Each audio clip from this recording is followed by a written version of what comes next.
Hello guys, हमारी plastic की बोतल से चाकू बनाने की वीडियो की तरह अब हम पेपर फॉइल और गत्ते से धारदार चाकू बनाने के बारे में सोच रहे हैं। सबसे पहले हम गत्ते से एक धारदार चाकू बनाएंगे। चलिए देखते हैं।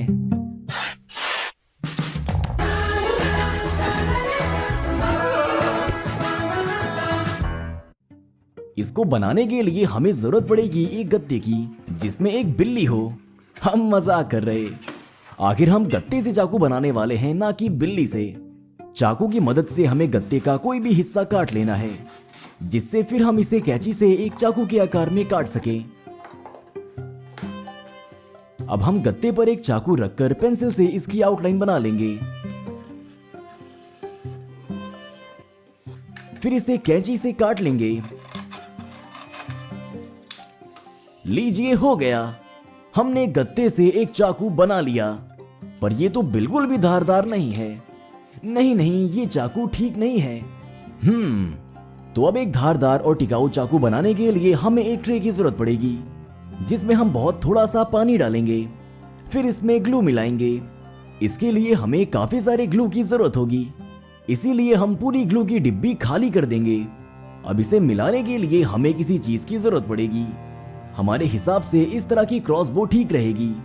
हमने इसे 3D प्रिंटर वाली वीडियो में बनाया था। अब हम अपने गत्तों को इस घोल में भिगाएंगे। हमें ऐसे कई गत्तों की जरूरत पड़ेगी।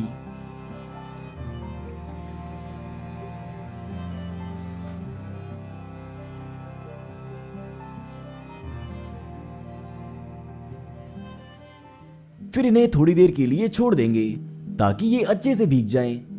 ये तो मुझे केक की याद दिला रहे हैं। लगभग आधे घंटे के बाद हम कोल्ड ड्रिंक के कैन को बेलन की तरह इस्तेमाल करके गत्ते पे चलाएंगे, जिससे ये और पतला हो जाएगा। साथ ही साथ इसके ऊपर इसी तरह से और गत्ते डालते जाएंगे। जब हम सारे गत्ते एक के ऊपर एक करके रख देंगे, फिर इसके कोने में कुछ ऐसा रख देंगे जो बचे हुए घोल को सोख लेगा, और इसको जितना हो सके दबाएंगे, जिसकी मदद से इसके अंदर का सारा घोल बाहर निकल जाए। इन परतों को थोड़ा और मुलायम करने के लिए हम इस पर रबर हैमर का इस्तेमाल करेंगे।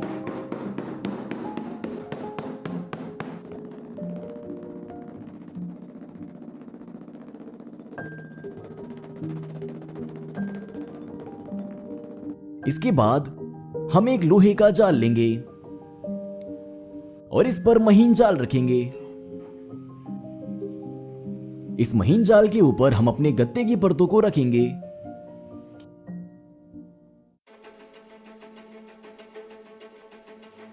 इसके बाद हम फिर से महीन जाल को उल्टा करके रख देंगे और फिर उसके ऊपर मोटे लोहे का जाल लगा देंगे।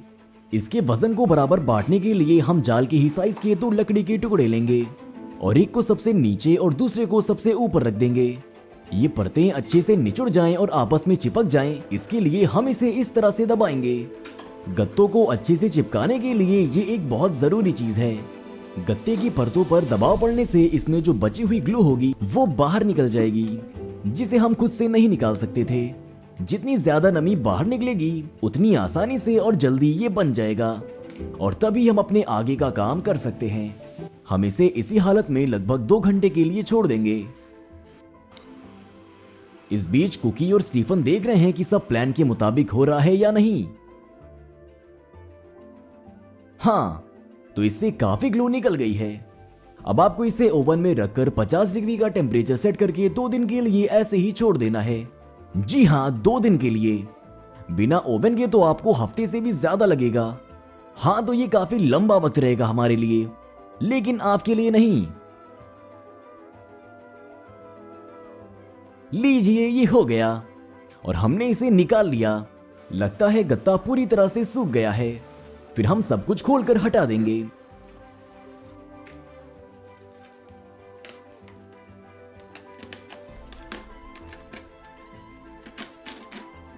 अब ये काफी सख्त लग रहा है, पर क्या ये इतना मजबूत होगा कि इससे एक चाकू बनाया जा सके? बस थोड़ी ही देर में ये भी पता चल जाएगा। अब हम अपने पिछले गत्ते से बने हुए चाकू को लेकर इस गत्ते की परत पर रखेंगे और आउटलाइन खींच लेंगे।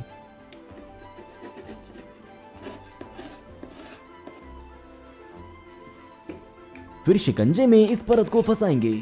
फिर एक लोहे की आरी से अपने बनने वाले चाकू को एक आकार देंगे। गत्ता काफी मुलायम होता है, इसे काटना आसान है, लेकिन आपको हर चीज काफी संभाल के करनी पड़ती है, क्योंकि एक गलत कदम से ही हो सकता है आप पूरे काम को ही खराब कर दें।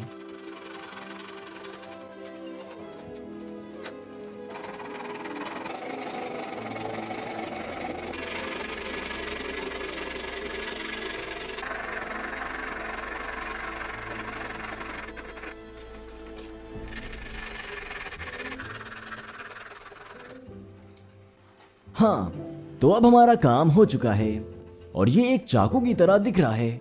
आप देख सकते हैं इतनी सारी परतें एक दूसरे से अच्छे से जुड़ी हुई हैं। उम्मीद है कि इस बार ऐसा चाकू बनेगा जिससे कुछ भी किया जा सके।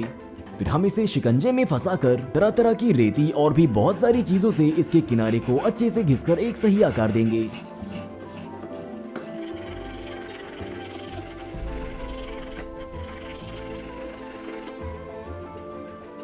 और अब हम गत्ते की एक एक परत को इसके किनारों पर अच्छे से देख सकते हैं। जरा देखिए तो ये कितनी सारी हैं। शायद ये 20 से भी ज्यादा हैं। बहुत अच्छे, हम अपना काम पूरा करने के करीब हैं। अब हम रेती से इसकी धार बनाएंगे। ऐसा लगता है कि सारी गंदी चीजों को साफ करने का यही सबसे सही तरीका है।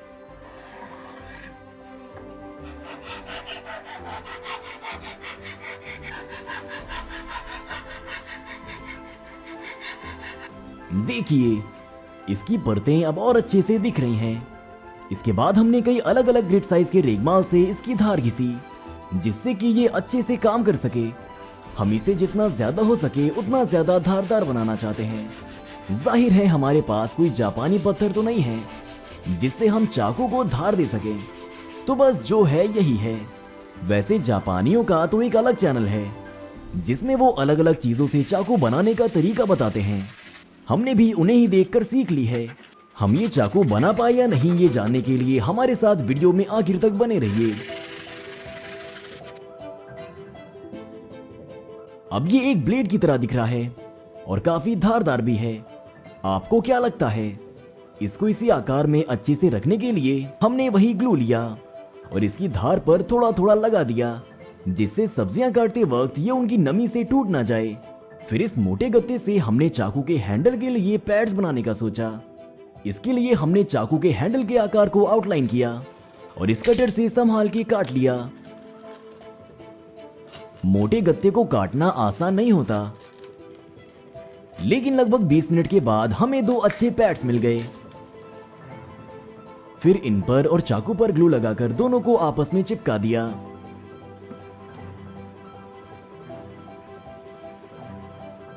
फिर इसे इस तरह से कस के लगभग 1 घंटे के लिए सूखने के लिए छोड़ दिया। अब हम इसे खूबसूरत बनाने के लिए इस पर स्टेशनरी पिन लगाएंगे और आखिरकार सब कुछ तैयार है। हमने एक साफ, खूबसूरत और उम्मीद है कि काफी मजबूत चाकू बना लिया। वैसे भी आगे इसे कई मुश्किल टेस्ट से गुजरना है, तो इसे मजबूत तो होना ही चाहिए। पिछली बार की ही तरह एक मोटे खीरे से ही शुरुआत करते हैं। पेपर फॉइल तो इसके सामने टिक गई थी, देखते हैं इसका क्या हाल होता है।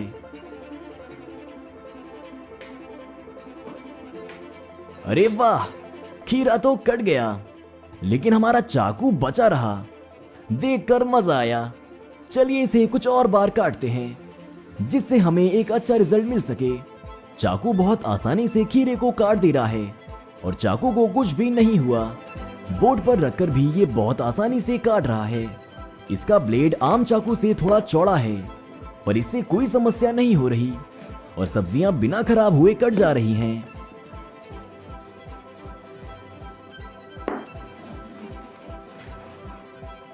लेकिन अभी इसका सबसे मुश्किल टेस्ट बचा हुआ है और ये टेस्ट है तरबूज काटने का।